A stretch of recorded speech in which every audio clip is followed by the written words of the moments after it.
நீங்கள் பார்த்துக் கொண்டிருப்பது உங்கள் விஜய்.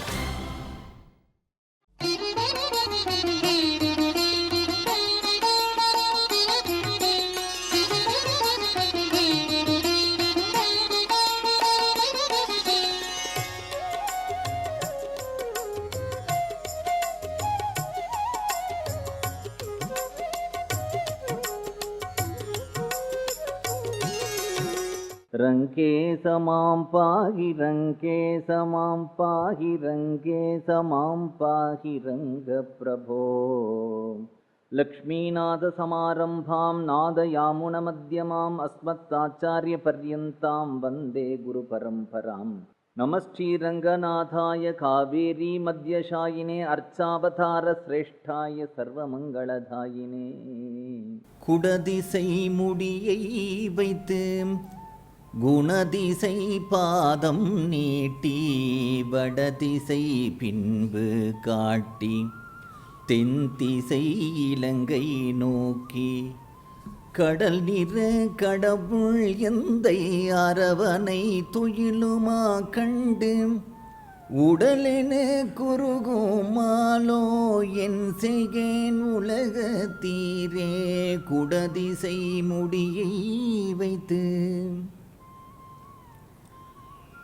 இந்த பாசுரத்தில் பெருமாள் சயனித்து கொண்டிருக்கக்கூடிய ஒரு அழகு ஆழ்வார் வர்ணிக்கின்றார்.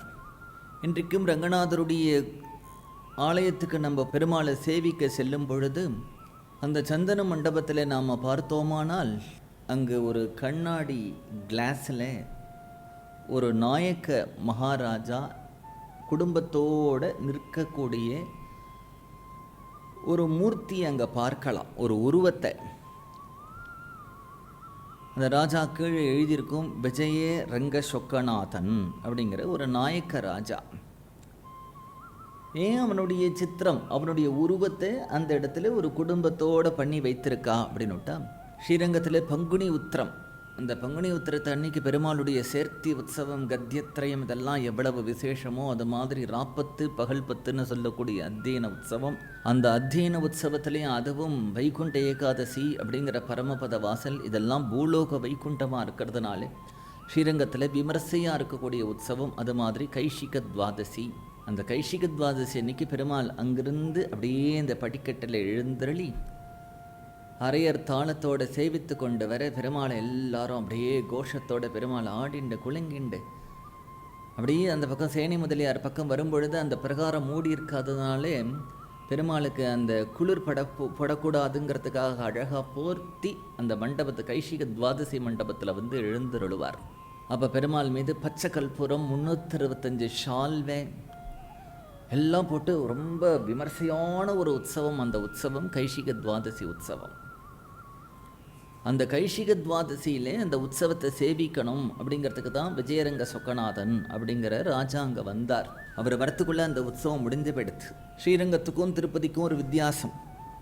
இப்போ கூட திருப்பதியில் நம்ம கருட வாகனம் அப்படின்னு பணம் கட்டினா நமக்காக பெருமாள் கருட வாகனத்தில் எழுந்தருளை பண்ணுவான்.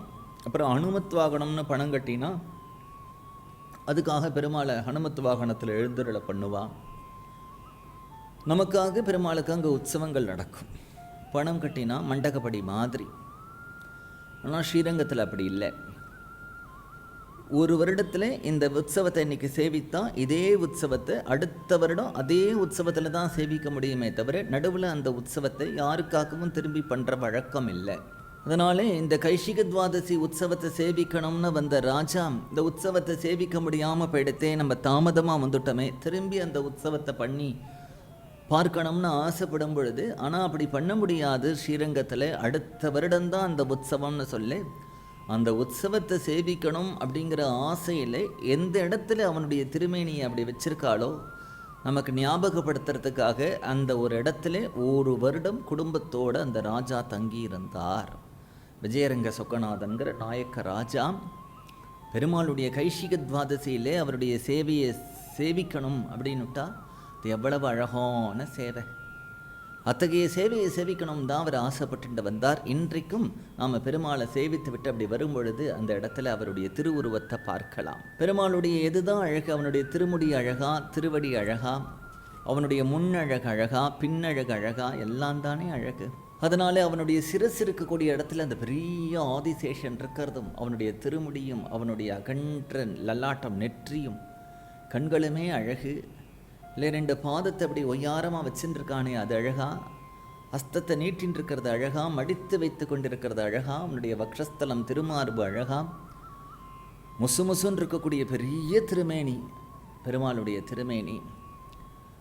எல்லாருக்கும் என்ன ஆசைனா, பெருமாள் உற்சவத்தில் புறப்பாடு கண்டருளும் பொழுது வீட்டு வாசலில் நின்று பெருமாளுக்கு ஒரு உபகாரம் நாம் சமர்ப்பித்துட்டு பெருமாளை பார்த்தாகிவிட்டது அப்படின்னு உள்ளே போக முடியாது. என்ன அப்படின்னா, பெருமாளை கிட்டக்க இருந்து ஒரு தரம் சேவிக்கணும், அப்புறம் தூரக்க போய் சேவிக்கணும்.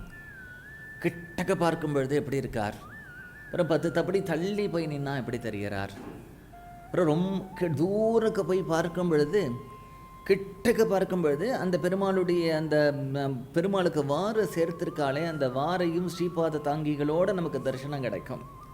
ஆனால் கொஞ்சம் தூரம் போயிட்டோமானால் நம்முடைய திருஷ்டியிலே அந்த வாரையும் ஸ்ரீபாத தாங்கிகளும் மறைஞ்சு போயிட்டதுனாலே எல்லாருடைய தலையும் பக்தர்களுடைய கூட்டம்தான் தெரியும்.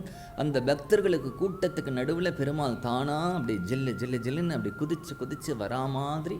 அப்போ பெருமாளை கிட்டக்க சேவிக்கணும், இந்த பக்கமாக இருந்துட்டு பெருமாளை சேவிக்கணும், அந்த பக்கமாக இருந்துட்டு பெருமாளை சேவிக்கணும், தனியாக பெருமாளை சேவிக்கணும், பக்தர்கள் 1000 பேருக்கு நடுவில் பெருமாளை சேவிக்கணும், தூரம் போய் சேவிக்கணும், பெருமாளை பிரதட்சணம் பண்ணிட்டு வரும்பொழுது அவனுடைய பின்னழகை சேவிக்கணும்.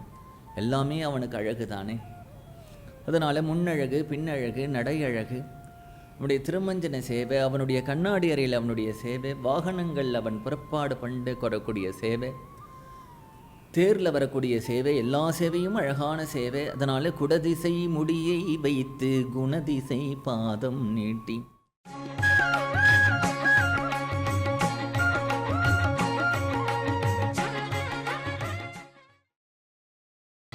நீங்கள் பார்த்துக் கொண்டிருப்பது உங்கள் விஜய். எல்லாமே அழகாக இருந்தால் கூட ஆச்சாரியனுடைய திருமாளிகை எல்லாம் ஸ்ரீரங்கத்தில் பெரும்பாலும் பெருமாளுடைய திருவடி எந்த பக்கம் இருக்கோ அந்த பக்கம்தான் இருக்கு. எல்லாரும் பெருமாளுடைய திருவடி அவனுடைய சரணச்சாயலில் தான் வாசம் பண்ணுறதுக்கு ஆசைப்படுறான். பெருமாளுடைய திருவடியில் தானே எல்லாருக்கும் இருக்கிறதுக்கு ஆசைப்படுவா.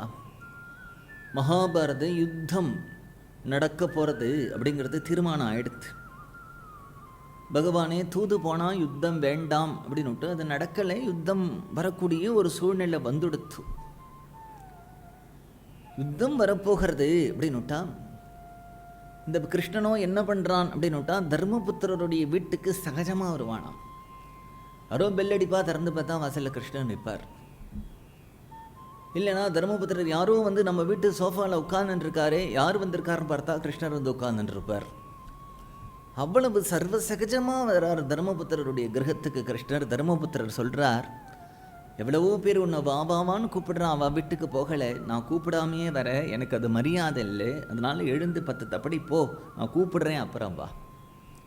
இவ்வாட்டு கூப்பிடாமல் வந்து உட்காந்துட்டியானால் அப்புறம் நான் உனக்கு தரக்கூடிய மரியாதை என்ன ஆகிறது, அதனால் கொஞ்சம் தூரம் போ, கிருஷ்ணா நீ வரணும்னு நான் கூப்பிட்ட பிறகு வா. அந்த அளவுக்கு தர்மபுத்திரருடைய வீட்டுக்கு பகவான் அவ்வளவு சுலபமாக இருந்தான் அவனுடைய அவதாரத்தில்.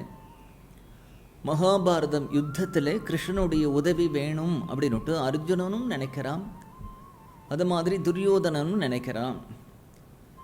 2 பேரையுமே கிருஷ்ணர் ஒரு நாளைக்கு வா அப்படின்னு சொல்லி அனுப்பியிருக்கார். இந்த தேதி நான் அந்த இடத்துல இருப்பேன், 2 பேரும் என்னை வந்து பார்க்கலாம். ஒரு அம்சதூளிக்கா மஞ்சத்தில் பிரபு அப்படியே சயனம் பண்ணிட்டுருக்கார். ரங்கநாதர் எப்படி படுத்துட்டுருக்காரோ அப்படி திருவடி ஒரு பக்கம் அப்படியே வச்சுட்டுருக்கார் பிரபு.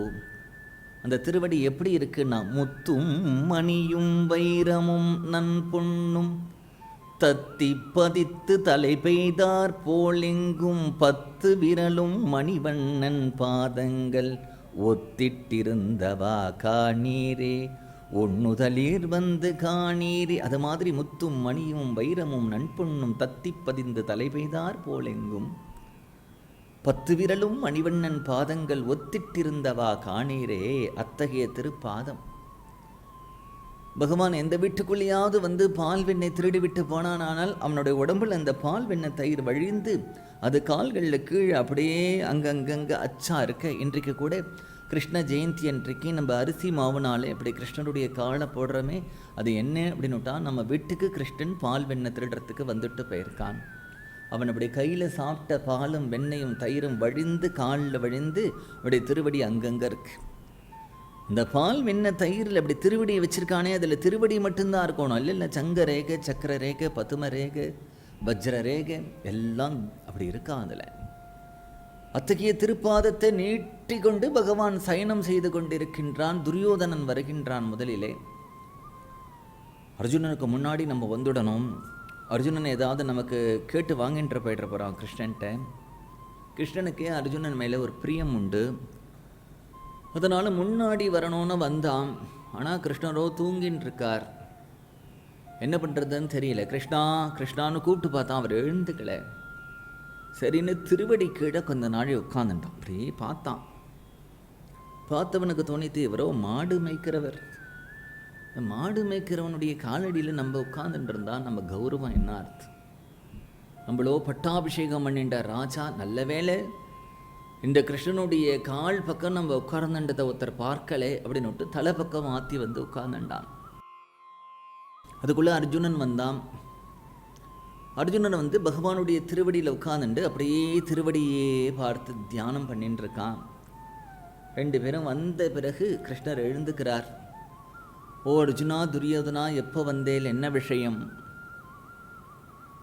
இல்லை, இந்த மாதிரி யுத்தத்துக்கு உங்களுடைய உதவி வேணும், அது விஷயமாக கேட்டுட்டு போகலாம்னு வந்திருக்கேன்.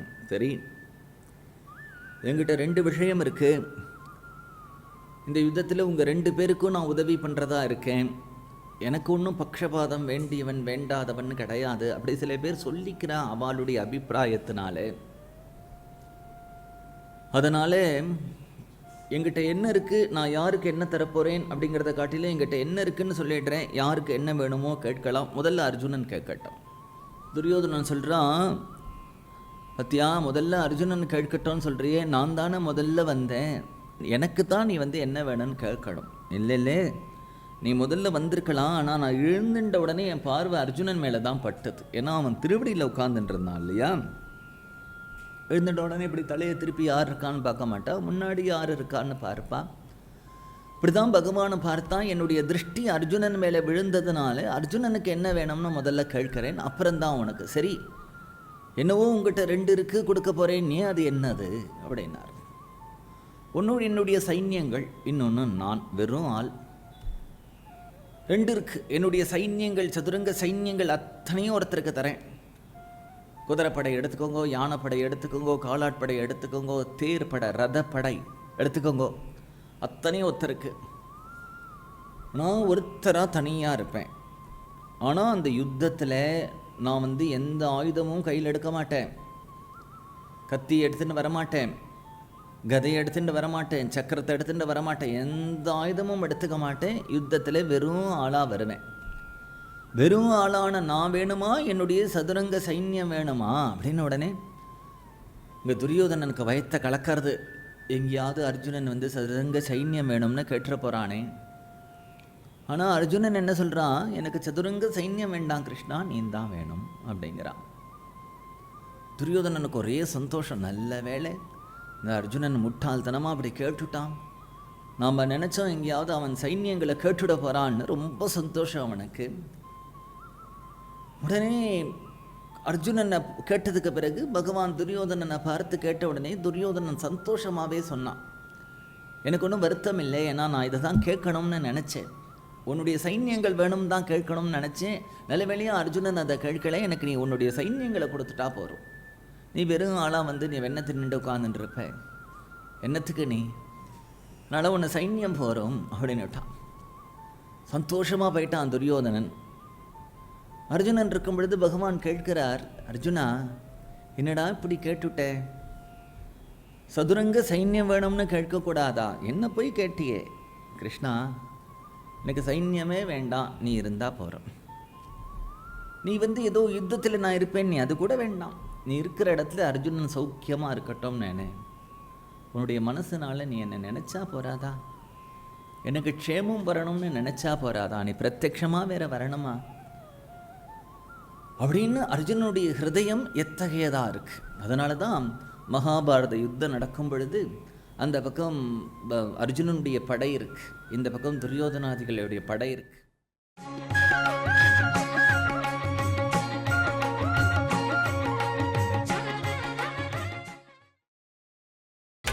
நீங்கள் பார்த்துக் கொண்டிருப்பது உங்கள் விஜய். கணக்குப்படி பார்த்தா துரியோதனனுடைய படைகள் தான் பெரிய படை. ஆனால் பாண்டவருடைய படை கணக்குப்படி பார்த்தா சின்ன படை. சைன்யங்களுடைய ரீதியாக இவ்வளோ பெரிய சைன்யங்களை வச்சுட்டு இருக்கிறான் துரியோதனன் இந்த பக்கம். அந்த பக்கம் பாண்டவர்களுடைய படை சின்ன படையாக இருக்குது. ஆனால் அப்படி யார் பக்கம் என்ன சைன்யங்கள் இருக்குன்னு நோட்டம் விடக்கூடிய துரியோதனன் அப்படியே அந்த பக்கம் பார்க்குறான். பாண்டவ சைன்யத்தை பார்க்குறான், நம்ம பக்கம் இருக்கக்கூடிய படையை பார்க்குறான். பாண்டவ சைன்யத்தை பார்க்குறான், நம்ம பக்கம் இருக்கக்கூடிய படையை பார்க்குறான்.